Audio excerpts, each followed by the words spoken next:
मैंने दही वाली मंगवा की कहानी को पढ़ा था और इसके 3 पार्ट बन चुके थे और चौथा पार्ट बनने जा रहा है। और हमने छोटा छोटा वीडियोस डाले हैं, ठीक है। हमने लॉन्ग ज़्यादा नहीं किया है, आधा घंटा 15 मिनट की, मतलब 11-12 ऐसे ही मेरे वीडियोस जा रहे हैं शॉर्ट शॉर्ट, जिससे कि आपको बोरिंग ना लगे और कहानी को समझते हुए निकल जाएंगे।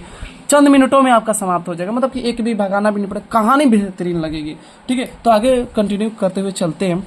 और देखिए आगे क्या होता है कि जैसे मैं आपने देखे थे पहले, मतलब तीसरे पार्ट में, कि वो बहुत उसको एक डर हो गया था कि जैसे मैं कौवे जब ले लिया था उसका मिठाई चॉकलेट पोते वाले का, पोते के लिए जो लाई थी, तो उसको डर लगे कि अब मुझे, मतलब कि लग रहा है कि मेरा जिंदगी खत्म होने के कगार पे है, मतलब अर्थात कि मतलब लास्ट जा रही है, अब मरने का दिन आ रहा है, अब खत्म होने वाला है, अब हम कहीं मतलब अब मरने वाले हैं, इसलिए उसको उम्मीद ये आने लगा। देखिए ऐसे ऐसे सोच होती है, पुराने जमाने के लोग का सोच है ये, नए जमाने का नहीं। नए जमाने में तो गलती करने के बावजूद भी, मतलब गलती करने के बावजूद भी लोग ये नहीं करते कि मैंने गलती नहीं किया। पहले के लोग गलती नहीं स्वीकार कर लेते थे। चलिए देखते हैं आगे क्या होता है। तो बोले कि हाँ, कि तुम भी कैसी पागलपन की बातें कर रही हो। पहले तो कौवे को आसानी से मिठाई मिल जाए ऐसे रख लाओ, अगर वो उठा ले जाए तो कहो कि जान का खतरा है। बात ये भी सही कर रही है कि अब मान लो कि किसी जीव जंतु को उठाने के अगर सुविधा हो और उठा ले तो कहो जान का खतरा, ये कहाँ का बात है? ये कौन सी अकल की बात है? जाओ चुपचाप घर जाओ, ये फालतू बातें करती हो। इतना सब ज्यादा नहीं निगेटिव सोचना चाहिए, और सच में अपने लाइफ में ज्यादा निगेटिव भी नहीं रखना चाहिए। तो आप ये कहना है कि कोई डर नहीं, ना ना, डर वार कुछ नहीं, जितना झगड़ा होता है उतना उम्र बढ़ती है, ये बात है। ठीक है, दोबारा उसके बारे में मत सोचो, हंसते हंसते घर जाओ। मंगमा चली गई। मैं उसकी मानसिक स्थिति को सोचकर आश्चर्यचकित हुए कि बेटा भी चाहिए, अब बहू भी चाहिए, अब पोता भी चाहिए, और साथ ही साथ वो घर की बड़ी है, यह लालसा छूटे नहीं है। जीवन के प्रति एक विचित्र सी उब है। अरे सच में बताया जाए कि जीवन में कहा जाता है कि अगर देखा जाए जीवन का, तो जीवन की आशा ही दुख का कारण बन जाती है। जितना आशा रखोगे वो दर्द बनाता है, दर्द ही हाँ हमेशा दुख का कारण बन जाते हैं। डिमांड रखोगे तो भाई नहीं मिलेगा तो दुख बनेगा ही बनेगा। फिर भी मरने की इच्छा नहीं और अनिष्टा प्रकट करने का मन भी नहीं। हम सोचते हैं ये गांव के लोग कुछ जानते नहीं, हाँ कोई लुकाव छिपाव नहीं, तो भी लोगों के मानसिक स्थिति के पीछे परतों पे परत है। मतलब ये बोल रही है माँ जी कि शहर के लोग तो सोचते ही इतना दिमाग लगाते हैं, लेकिन गांव में इतना कैसे लोग सोच लेते हैं, फिर भी ऐसी स्थिति घर के कैसे आ जाती है गांव के लोग को। बड़े घर में छोटा घड़ा समय, मतलब बड़े घर में छोटा घड़ा समय है। मैंने सोचा यह कैसे नाटकीय सूत्र है, अजीब अजीब नाटक है। मंगमा जब फिर से घर आई तो उसने एक समाचार दिया, अब पोता अपने माँ बाप को छोड़कर उसके पास आ गया। हाँ भाई छोड़कर आएगा, भाई दादी को प्यार करता है ना, लगाव है ज्यादा। बहुत खुश थी, हाँ भाई पोता आ गया। उसके साहस की प्रशंसा करते हुए बोली, बीते भर का छोरा माँ को छोड़कर चले आने का मतलब क्या है? कल दोपहर को आए लड़के ने कह दिया फिर से माँ के पास नहीं जाऊंगा। बाप रे, मतलब उसके बड़ा इतने दिन चोरी चोरी आया करता था, जब वो घर नहीं पहुंचा तो माँ ने आकर शोर मचाया। मतलब जो छोटा बच्चा है ना, वो अपनी मम्मी के घर नहीं गया तो उसकी माँ आकर इतना हल्ला चिल्लाने लगी, मचाने नहीं ये वो वगैरह वगैरह, और पीटने के आओ आओ आओ तुम घर आओ, देखो तुमको कैसे मारती हूँ। हाँ उसकी माँ ने बोला, मम्मी ने, मैं नहीं आऊंगा। वो बेटा छोटा बेटा बोला नहीं आऊंगा जाओ। ये कहकर वह मेरी टांगे पकड़कर खड़ा हो गया। बताइए माँ जी, इतना छोटा सा है और कोई चारा न देकर मैंने कहा जा बेटा। उसके बाप ने भी आकर बुलाया पर वो मैं नहीं जाऊंगा कहकर वह मेरे पास ही रह गया। माँ जी 10 दिन के अकेले घर में सोती थी, जरा डर भी लगता था। जो भी हो मर्द का बच्चा है, देखो भगवान ने उसको कैसी अकल दी। जवान बेटे ने तो मुंह मोड़ लिया, हाँ? जवान बेटे ने मुंह मोड़ लिया, और ये बीते भर का पोता मैं तो हूं, तुम चिंता मत करो कहकर आ ही गया। बहू ने तो सारी रात महाभारत मचाया, मतलब झगड़ा की होगी कुछ बातें। लाख जोर लगाने पर भी वो नहीं गया। सुबह यहाँ आते समय तू अकेला कैसे रहेगा? मतलब मंगमा बोली कि हम जा रहे हैं, तू अकेले कैसे घर पे रहेगा, बताओ तुम्हें कैसे रहोगे? और कहकर उसे उसकी माँ के दरवाजे पर ले जाकर खड़ा किया। जब वह भीतर चला गया तब मैं यहाँ आई। माँ जी एक और बात ध्यान दीजिएगा, जहाँ जहाँ मेरी पेंसिल और ये पेन मतलब पेंसिल पढ़ते जाएगी और यहाँ पे अंगुली, वहाँ वहाँ ध्यान देते रहिएगा। ये नहीं कि आपका कहीं ध्यान हो। अगर बुक है तो ठीक है, बुक से भी अपने सामने रखिएगा और एकदम बिल्कुल पढ़ते जाएंगे, कहानी एकदम समझते जाइएगा। बस एक बार ध्यान से सुनिएगा, इसके बाद आपको ऑब्जेक्टिव याद करने की जरूरत ही नहीं पड़ेगी। एक एक ऑब्जेक्टिव आपके मन में आ जाएंगे, क्वेश्चन एकदम माइंड में समा जाएगा। चलिए क्वेश्चन करते हैं। अगर वह बच्चे को पीटे तो क्या करोगी? कौन बोले? माँ जी बोले। अरे माँ जी, क्या इसे इस बात की खुशी नहीं होगी कि बेटा एक बार तो घर आया है, पास रहे तो मारने को मन करता है। देखो माँ जी, जब हम इकट्ठे थे तब मुझे कभी यह नहीं लगा कि मेरी बहू सुंदर है। पता है, अब दूर से देखती हूँ तो उसकी भौवें चढ़ी रहती है। वैसे देखिए माँ जी, मेरी बहू तो सच में बड़ी सुंदर है, बड़ी सुंदर दिखाई देती है। इसीलिए तो मेरे बेटा उस पर लट्टू है। हाँ भाई, सुंदर रहेगा तभी ना कोई लट्टू रहेगा, वह भी ऐसे ही है। तब यह पता नहीं चलता था कि कब घर आता है और कब खेत पर जाता है। भाई कैसे पता चलेगा? मतलब कहने का तात्पर्य है ना, कितनी सुंदर है ना कि वो पता नहीं चलता है कि कब खेत पर रहता है, कितना देर तक, मतलब बार बार आना जाना लगा रहता है। अब मैं घर के दरवाजे पर बैठी यहीं देखती रहती हूँ कि इतनी जल्दी क्यों चला गया और इतनी देर तक क्यों नहीं आया। दोनों केस चल रहे हैं। माँ जी, उसे भी तो ऐसा ही लगता होगा ना। यदि वह पीटेगी तो कल ही दही बेचने निकलूंगी तो मेरे साथ ही चला आएगा। ये भी तो उसको डर है। अरे 9 महीने पेट में रख कर फिर सहकर पैदा किए बच्चे को छोड़ देगी। मुझे यह सोचकर आश्चर्य हुआ कि वह कितनी दूर तक सोचती है। मुझे लगा कि कुछ दिनों में यह झगड़ा निपट जाएगा और सभी सुखी रहेंगे। हुआ भी ऐसा ही, क्योंकि माँ जी सोच रही है। 2 दिन बाद लड़का माँ के पास गया, पर उसके दूसरे ही दिन दादी के साथ मैं भी बेंगलुरु जाऊंगा कहकर जिद पकड़ ली। बेचारी बुढ़िया के लिए सिर पर दही की मटकी वाला टोकरा और गोद में पोते को लेकर 3 मील, ये देखो, ये अभी तक ले क्वेश्चन नहीं आया लेकिन बनने के चांस है आगे का। 3 मील चलना असंभव था। उसकी समझ में न आया कि क्या करें। बेटे और बहू ने आकर समझाया। उस दिन से हमसे गलती हो गई। तुम भी गुस्सा करके यूं रहोगी तो कैसे चलेगा माँ, बताओ। ये भी बेटा, आप देखो, अब बेटा ने सही काम किया, आके माँ से बोला ऐसे तो बिल्कुल बेहतरीन। गांव के 4 बड़े बूढ़े लोग ने भी उसे समझाया। वह भला क्यों अपना बड़प्पन खोती। मंगमा अपनी अच्छे से फिर खुशी खुशी अपनी बहू के साथ रहने लगी, परंतु पोता तो दादी के पास ही रहने का जिद पकड़ बैठा था। हाँ भाई, दादी के लिए प्यारा होता है।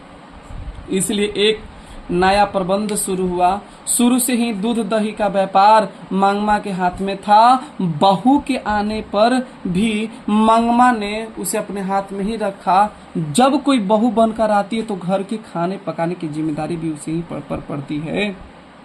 वास्तव में बात यह थी कि दही बेचने पर 4 पैसे हाथ आते थे। अब पोते ने सदा दादी के पास रहने की हट पकड़ी थी।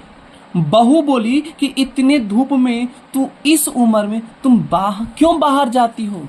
देखो, अब अच्छा थोड़ा बात करी है बहू ने, सच में अब उम्र हो गया है, बाहर जाओगी तो कैसा लगेगा, भला कितने दिन तक यह काम कर सकोगी बताओ।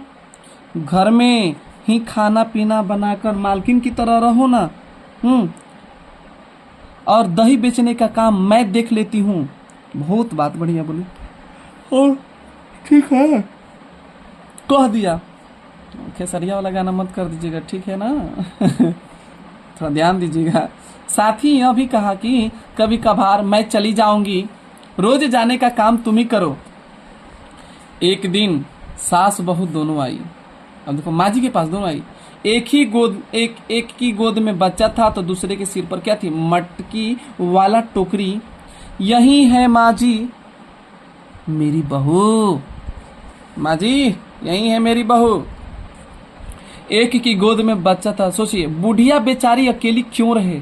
सोचकर इसने फिर से मुझे अपना साथ बुला लिया। साथ ही यह भी कहा कि तुम बेकार में धूप में मत घूमो। मैंने भी मान लिया है, आगे से यहीं दही बेचने आएगी। यह बात बताकर मंगमा ने बहू को हमें दिया। मैंने सास और बहू से बातें करके और स्वयं से काम लेने का चाहिए कहकर 2 बातें अकल की समझाकर दोनों को पान सुपारी, देखो दोनों को पान सुपारी देकर, पहले के लोग औरतें खाती थी, अब तो थोड़ा धीरे धीरे। हाँ, आजकल वह बहू ही दही लाया करती है। सास के बारे में इतना सब सुना, अब चलिए बहू क्या कहती है यह जानने की उत्सुकता मुझे हुई। इसलिए एक दिन मैंने कहा, अरे नजमा, अर्थात बहू का नाम क्या है, नजमा, तू तो बड़ी समझदार है, पर क्या सास को निकाल देना ठीक है? चलिए कहानी देखिए कहाँ मोड़ लाती है। बात तो सही है भाई, निकाल देना क्या अच्छी बात है? सास को निकाल देना को मैं क्या राक्षसी हूँ माँ जी? बात सही बोली है, क्या मैं राक्षसी हूँ? सास हो जाने का मतलब है सब कुछ उन्हीं का बात। अरे बात उनकी ही रहनी चाहिए क्या? अरे अपने बेटे को मर्द भी न माने तो वो ना मर्द थोड़े हो जाएगा। यह मेरा घरवाला है, मैं उसकी पत्नी हूँ, भला मैं घर कैसे चलाऊं? हाँ, यह ठीक है कि उन्होंने जन्म दिया, पाला पोसा, चाहे तो वो ही अपने बेटे को अपना हक रखे, मैं चुप रहूंगी, पर मैं अपने बेटे को भी मार नहीं सकती। तो मैं कहाँ की बहू रही? यह बात सही। एक बात बोले, ये भी बात होती है कि मतलब कि ना, जिसके मुंह से सुनो ना शिकायतें, कमियां, तो ऐसा लगता है कि वो बात वो भी सही कर रहा है, वो भी बात दूसरा वाला भी बात सही कर रहा है। फिर गलतियां क्रिएट कहाँ हो जाती है जिंदगी में? यही समस्या नहीं समझ में आती है कि आखिर लोग में झंझट पर वो भी बात सही कर रहा है, ये भी बात सही कर रहा है, तो फिर जब सही दोनों का बात है तो गलतियां हो कैसे जाती है? कहाँ से गलतियां उत्पन्न होती है, कैसे हो जाती है ना? चलिए क्या बोला है कि मेरा बेटा तुम्हारा है, यह जताने को पीटना जरूरी है क्या? माँ जी बोली, अरे मारना प्यार करना तो चलता है, पर जब मारने पर पूछती है कि क्यों मारती हो, तो तब प्यार करने पर क्यों नहीं पूछती? बात ये भी बहुत धाकड़ पूछ रही है, बहुत धाकड़। इसलिए इन सब से कौन माथा पच्चीस करे? मेरा बेटा है, मेरा है, बात खत्म। मेरी पति है, मेरा होना चाहिए। बहू होकर मैं अगर एक बात न कह सकूं, एक थप्पड़ न लगा सकूं, तो मेरा घर चलना किस काम का? मुझसे मंगमा ने जब अपनी बात सुनाई तब लगा कि उसकी बात क्या है, सही है। अब इसने अपनी बात कही तो लगा कि इसकी भी बात सही है। इसलिए बच कर रहिए दूसरे की शिकायत में दखल देने में या दूसरे के चक्कर में पड़ने में। ज़्यादा सफाइयाँ कर, पता चला कि किसी के बनाने में खुद का भी बिगड़ जाता है। बहुत ऐसी ज़िंदगी होती है कि दूसरे को खुश करने में अपनी खुशी भी दाव लग जाती है। यह हकीकत होता भी है। मैंने पूछा, तो अब तुम्हें घर में कुछ छूट मिली? अब पहले से जरा ठीक है, जो भी हो जरा संभल कर चढ़ना ही पड़ता है। अगर झगड़ा करूं तो मेरी सास पता नहीं किसे सारे पैसे दे डाले। हमारे गांव में एक रंगपा नाम का एक आदमी है, जब मेरी सास अलग थी तब उसने मेरी सास से कर्ज मांगा, वह देने को तैयार हो गई। सोचिए माँ जी, देने को तैयार हो गई थी। यह रंगपा से ही पता चला था। देखिए दुनिया में ही है, देखो कितना गंदा आदमी है। एक तो मांगता भी है, जाके पीछे से घर पे कहता भी है। देखो क्या बात है। तब मैंने बच्चे को सिखाया, तू अपनी दादी के पास चला जा, वो मिठाई देती है, हमारे घर कदम मत रखना। झगड़ा किस तरह निपटाने को मैंने यह सब किया। झगड़ा किसी तरह निपटाने को सोचिए, जल्दी खत्म हो जाए, ये सब मैंने प्रपंच रचा।